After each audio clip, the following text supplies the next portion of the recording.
ಶ್ರೀಗುರುಭ್ಯೋ ನಮಃ. ಹರಿ ಓಂ.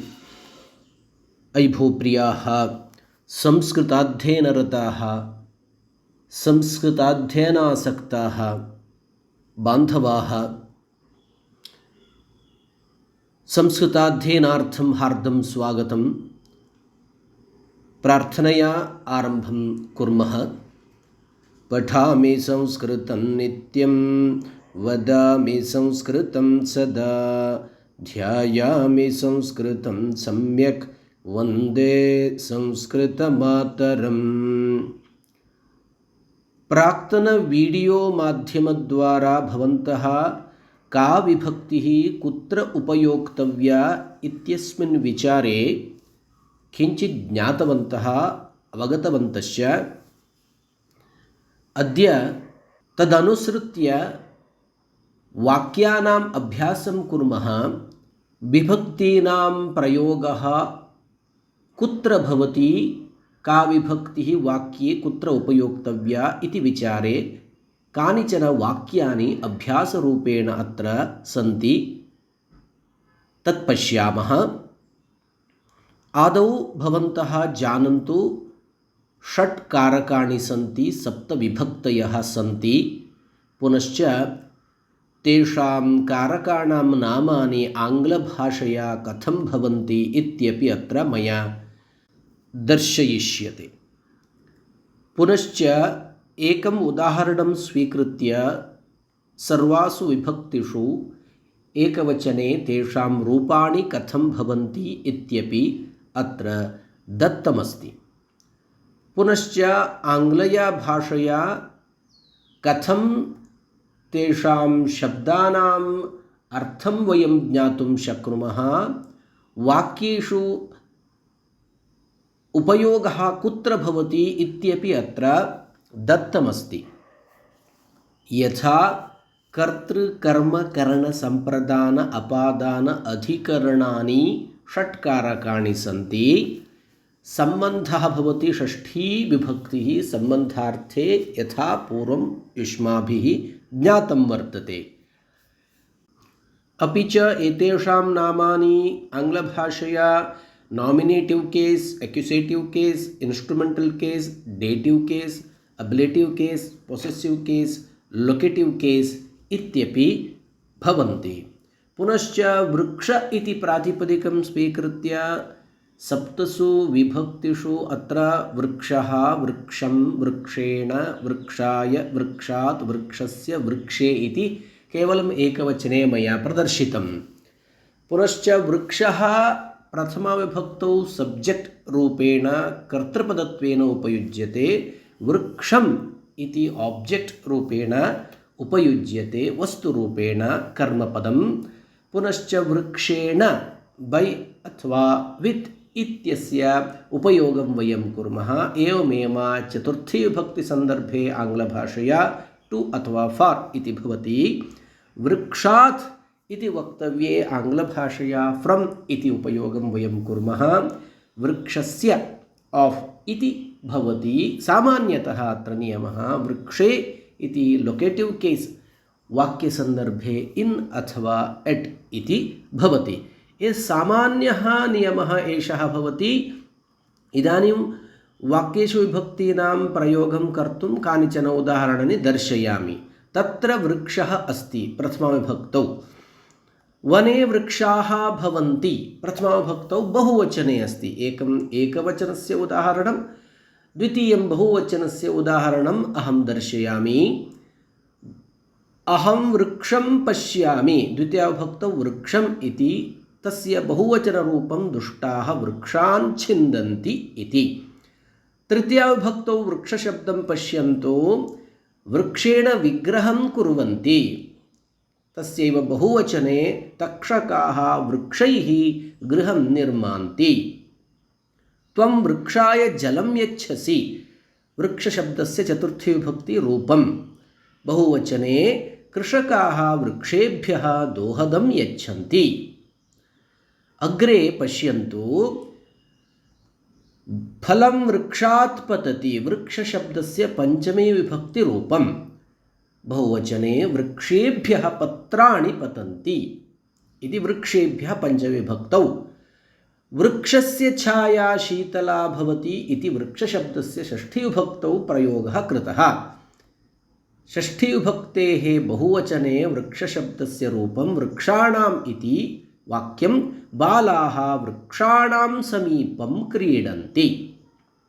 सप्तमीविभक्तौ वृक्षे नीडः अस्ति, तस्य बहुवचनरूपं वृक्षेषु, विहगाः वृक्षेषु निवसन्ति। संबोधना प्रथमा प्रयोगः हे वृक्ष कृपया फलं यच्छ, तस्य बहुवचने भो वृक्षाः सर्वान् रक्षत। अधुना अहम् एकं चित्रं दर्शयामि, वाक्ये मूलरूपाणि सन्ति, मूलरूपाणां साहाय्यं स्वीकृत्य भवन्तः वाक्यं पूर्णं कर्तुं प्रयत्नं कुर्वन्तु। अत्र अस्ति श्रीश देव पुष्प अर्पयति, क्रियापदं पूर्णरूपेण दत्तमस्ति। भवन्तः वाक्यं पूर्णं कर्तुं प्रयत्नं कुर्वन्तु। अत्र कर्तृपदमस्ति श्रीश, अतः श्रीशः इति भवेत्। सः पुष्पं नाम पुष्पशब्दः अस्ति कर्मत्वेन, अतः द्वितीया विभक्तिः भवेत् पुष्पं। देवशब्दः अस्ति सम्प्रदानकारकत्वेन, अतः देवशब्दस्य चतुर्थी विभक्तिः भवेत्। प्रायः भवन्तः सम्यक् चिन्तितवन्तः इति भावयामि। उत्तरमेवमस्ति श्रीशः देवाय पुष्पम् अर्पयति इति। साधु प्रयत्नः कृतः इति भावयामि। अग्रे पश्याम। अत्र कश्चन खादन् अस्ति, प्रदीपहस्तफल खादति एवमस्ति। अत्र वाक्यं पूर्णं कुर्वन्तु। विभक्तिप्रत्ययानाम् उपयोगं कृत्वा वाक्यं पूर्णं कुर्वन्तु। अत्र कर्तृपदत्वेन अस्ति प्रदीपशब्दः, हस्तशब्दः करणत्वेन अस्ति, तत्र तृतीया विभक्तिः भवेत्। यत्र कर्तृपदं भवति तत्र प्रथमा विभक्तिः। सामान्यवाक्येषु कर्मपदं द्वितीया विभक्तौ भवति, पुनश्च करणकारकत्वं तृतीया विभक्तौ भवेत् इति अस्माकं नियमः। पश्यामः वाक्यं प्रदीपः हस्तेन फलं खादति। उत्तरं चिन्तितवन्तः इति भावयामि। अग्रिमं चित्रं पश्यन्तु। अत्र अरुणदण्डचोर प्रहरति इत्यस्ति। कश्चन प्रहरति, कः? अरुणः। कर्तृपदमस्ति प्रथमा विभक्तौ। पुनश्च दण्डशब्दः कथं प्रयुक्तः इत्युक्ते करणत्वेन, अतः दण्डेन इति भवेत्। चोरः अत्र कर्मपदत्वेन प्रयुक्तः चोरं। वाक्यं पूर्णं कुर्वन्तु। अरुणः दण्डेन चोरं प्रहरति। एवमेव अभ्यासं कुर्मः। अग्रिमं चित्रं पश्यत। विद्या जनक आसन ददाति। चिन्तयन्तु शीघ्रं।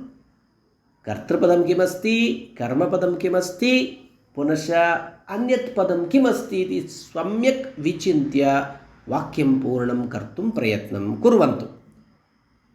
अत्र कर्तृपदमस्ति विद्या, कर्मपदं किं भवेत्? आसनं कर्मपदमस्ति, अतः द्वितीया विभक्तौ भवेत्। जनकशब्दः कथं केन सम्बन्धेन प्रयुक्तः इत्युक्ते सम्प्रदानकारकत्वेन प्रयुक्तः, अतः चतुर्थी विभक्तिः भवेत्। पूर्णं वाक्यम् एवं भवेत्। विद्या जनकाय आसनं ददाति। इतोपि चिन्तनं कुर्वन्तु। पुनरेकं चित्रं दर्शयामि। कृति चमस अन्न खादति इत्यस्ति।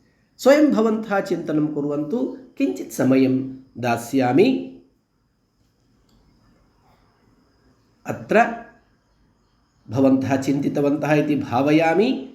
कृति कर्तृपदत्वेन अस्ति, अन्न कर्मपदत्वेन अस्ति, चमसशब्दः करणकारकत्वेन अस्ति, अतः वाक्यं कृतिः चमसेन अन्नं खादति इति भवेत्। अन्यत् चित्रं पश्यन्तु। रक्षिता गृहविद्यालय आगच्छति इत्यस्ति। एतस्य वाक्यस्य अर्थं सम्यक् स्वयं चिन्तयन्तु। तम् अर्थम् अनुसृत्य वाक्यं पूर्णं कुर्वन्तु। वाक्यम् एवं भवेत्। रक्षिता गृहात् विद्यालयम् आगच्छति। एवं भवेत्। रक्षिता कर्तृपदं, गृहशब्दः अत्र अपादानकारकत्वेन प्रयुक्तः, अतः पंचमी विभक्ति भवेत्। विद्यालयम् आगच्छति कर्मपदत्वेन विद्यालयशब्दः प्रयुक्तः, द्वितीया विभक्तौ भवेत्। अग्रिमं चित्रं पश्यन्तु प्रप्रथमम्, अनन्तरं मूलरूपाणि पश्यन्तु। पीयूष, आकाश, खग, पश्यति एवमस्ति। वाक्यं पूर्णं कर्तुं प्रयत्नं कुर्वन्तु। कर्तृपदम् अस्ति पीयूषशब्दः, आकाशशब्दः अस्ति अत्र अधिकरणकारकत्वेन, अधिकरणकारकपदं सप्तमी विभक्तौ भवेत्। खगशब्दः अत्र कर्मपदत्वेन अस्ति, ऑब्जेक्ट अस्ति, अतः द्वितीया विभक्तौ भवेत्। वाक्यं पूर्णं कुर्वन्तु। पीयूषः आकाशे खगं पश्यति। साधु चिन्तितम् इति भावयामि। अग्रिमं चित्रं पश्यन्तु। दिनेश क्रीडाङ्गणकन्दुक क्रीडति। बहु सुलभम् अस्ति, अभ्यासं कृतवन्तः इति भावयामि। इदानीं वाक्यं पूर्णं कर्तुं प्रयत्नं कुर्वन्तु। दिनेशः क्रीडाङ्गणे कन्दुकेन क्रीडति। अत्र कन्दुकशब्दः कर्मपदत्वेन नास्ति, कन्दुकशब्दः करणकारकत्वेन अस्ति। कन्दुकेन क्रीडति, अतः तृतीया विभक्तिः अस्ति। क्रीडाङ्गणशब्दः आश्रयत्वेन अस्ति, अतः सप्तमी विभक्तिः तत्र प्रयुक्ता। अग्रिमं चित्रं पश्यत। श्रीहरिकर अनुज ताडयति। अत्र कर्तृपदं श्रीहरिशब्दः अस्ति, कर करणत्वेन अस्ति, अनुज कर्मत्वेन। इदानीं वाक्यं पूर्णं कुर्वन्तु। सिद्धाः? अस्तु, पूर्णं वाक्यम् एवमस्ति। श्रीहरिः करेण अथवा हस्तेन अनुजं ताडयति। अनुजं सः ताडयति, अथवा अनुजशब्दः द्वितीया विभक्तौ भवेत्। अग्रिमं चित्रं पश्यत। वाक्यनिर्माणार्थं प्रयत्नं कुरुत। प्रज्ञा शाला ग्रन्थालय उपविशति। अत्र किञ्चित् विचिन्त्य प्रयत्नं कुर्वन्तु। वाक्यं पूर्णं कुर्वन्तु। साधुवाक्यं कुर्वन्तु। प्रज्ञा शालायाः ग्रन्थालये उपविशति। पश्यन्तु सम्यक्। प्रज्ञा कर्तृपदमस्ति, सा उपविष्टा अस्ति कुत्र? ग्रन्थालये। अतः ग्रन्थालयशब्दः सप्तम्यां विभक्तौ प्रयुक्तः अस्ति। अग्रे शालायाः इति षष्ठी विभक्तिः अस्ति। किमर्थम् इत्युक्ते शाला ग्रन्थालय इत्यनयोः शब्दयोः मध्ये सम्बन्धः अस्ति। ग्रन्थालयः कस्याः? शालायाः ग्रन्थालयः अस्ति, तस्मिन् सा उपविष्टा अस्ति, अतः शालायाः ग्रन्थालये उपविशति। अग्रिमं चित्रं पश्यत। वाक्यं पूर्णं कर्तुं प्रयत्नं कुरुत। धन्या सस्य जल वितरति एवमस्ति। कथं भवेत् वाक्यं? शीघ्रं चिन्तयन्तु। धन्या सस्याय जलं वितरति। किमर्थं सस्याय? सम्प्रदानकारकं। सा वितरणं करोति। किं वितरणं करोति? जलं, जलं ददाति, वितरति। अतः सस्यशब्दस्य चतुर्थी विभक्तिः प्रयुक्ता। अग्रे पश्यत चित्रम्। अथर्व सरोवर तरण करोति। बहु सुलभम् अस्ति। वाक्यं शीघ्रं पूर्णं कर्तुं चिन्तयन्तु। अहं दर्शयामि। अत्र पूर्णं वाक्यं सिद्धम् इति भावयामि। अथर्वः सरोवरे तरणं करोति। पश्यन्तु किमर्थम् अथर्व इति प्रथमाविभक्तिः अस्ति, सरोवरे इति सप्तमीविभक्तिः अस्ति, तरणम् इति द्वितीयाविभक्तिः अस्ति इति भवन्तः सम्यक् जानन्तु।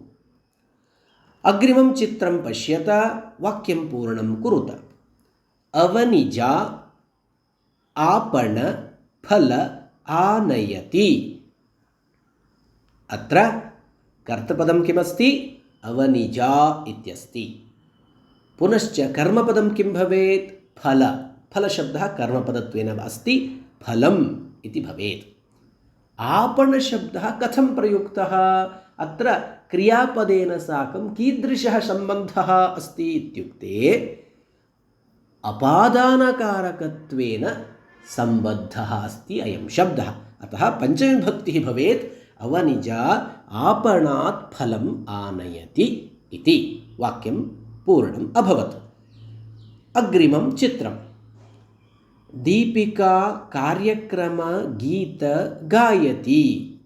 बहु सुलभः अस्ति प्रश्नः। इदानीम् एतद् वाक्यं पूर्णं कुर्वन्तु।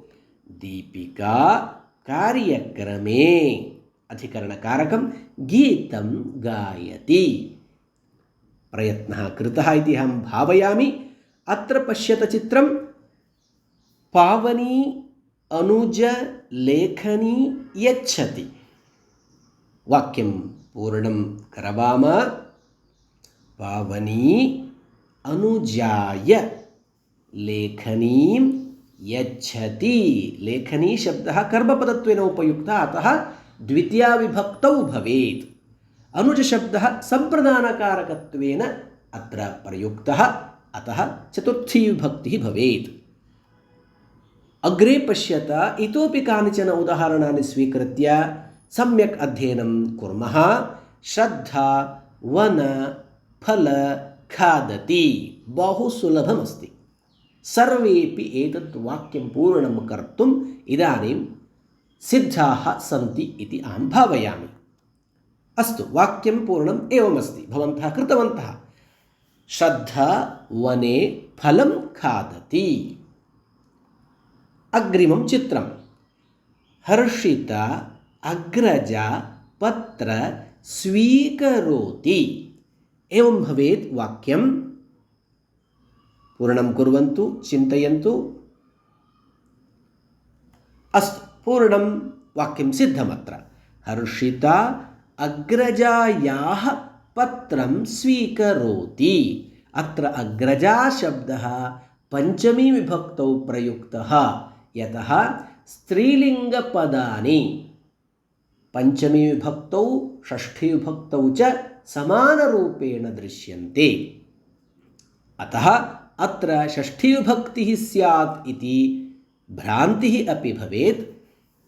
षष्ठी विभक्तिः अपि साधु भवति, चिन्ता नास्ति। अथापि अत्र हर्षिता अग्रजायाः पत्रं स्वीकरोति इति कारणात् पञ्चविभक्तिः इतोपि सम्यक् भवति।